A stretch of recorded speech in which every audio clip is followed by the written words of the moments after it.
All right, good people. This is student Dr. Antonio Patterson, and I have a quick update about my accommodations process.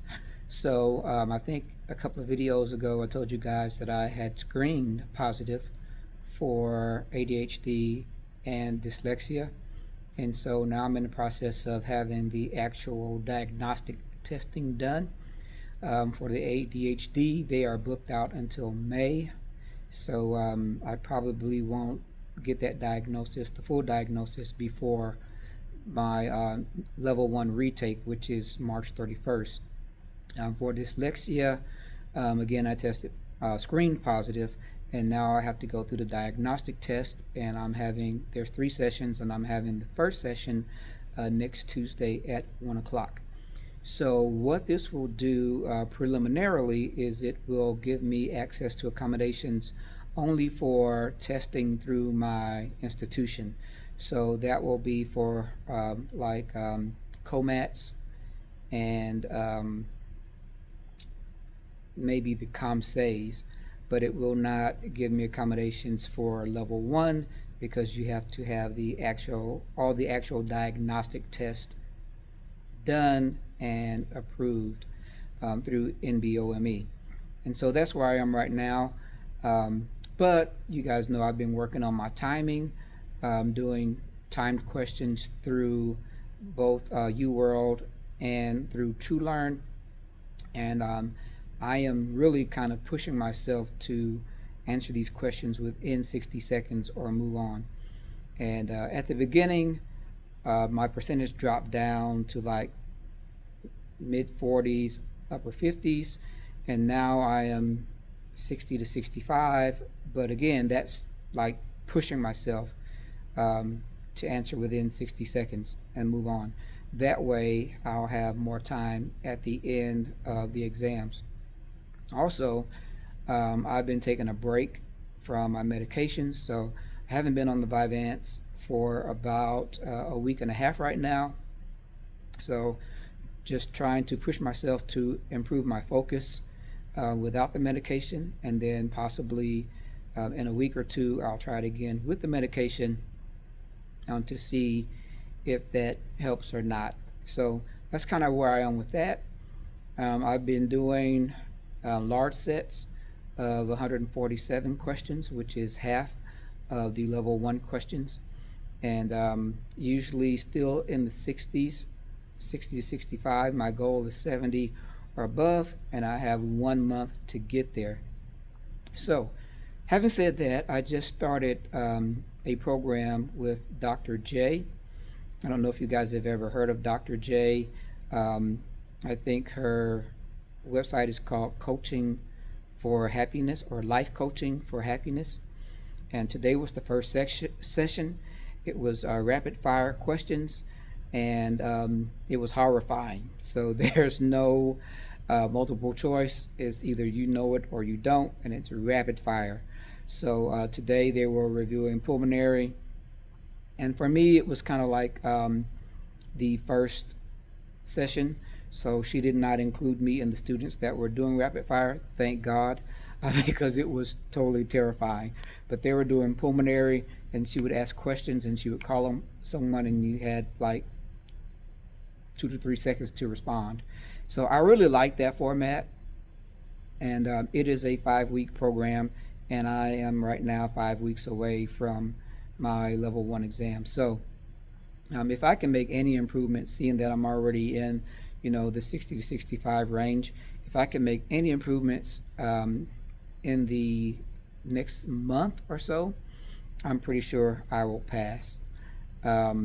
Again, I put in my metrics in the chat GPT, and I was so close. I may, at the end of this video, upload some pictures of what chat GPT said and how close I was.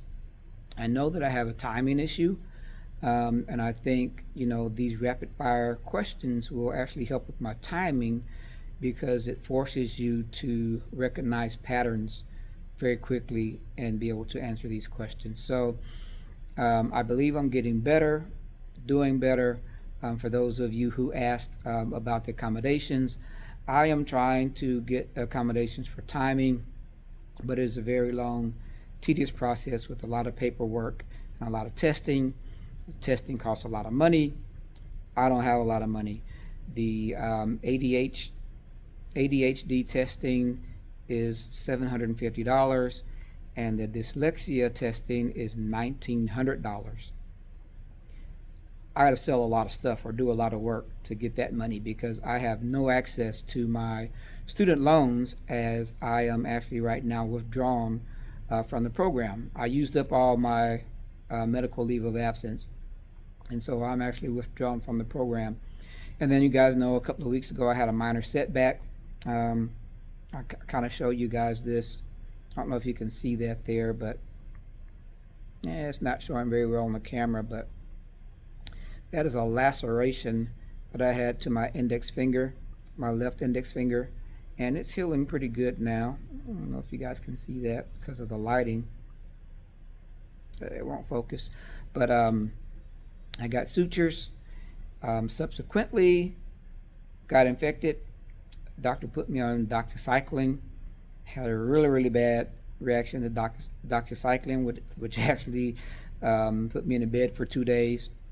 So that put me a little bit behind on my question sets. I'm caught up now, but so if it's not one thing, it's another. But I think I'm gonna actually do well on this level 1, and I'm actually going to stick with Dr. J for level 2 because I'm kind of preparing for both. I'm taking those back to back. I'll be taking level 1 at the end of March, and because I'm studying for both, I'm only going to give myself 4 to 6 weeks to study for level 2, and I'll be taking that sometime the end of April, mid-May, and then I'll jump back into my rotations with this year's third year class, who will be finishing up in May. And so it's kind of where it is. So I'm keeping my head up.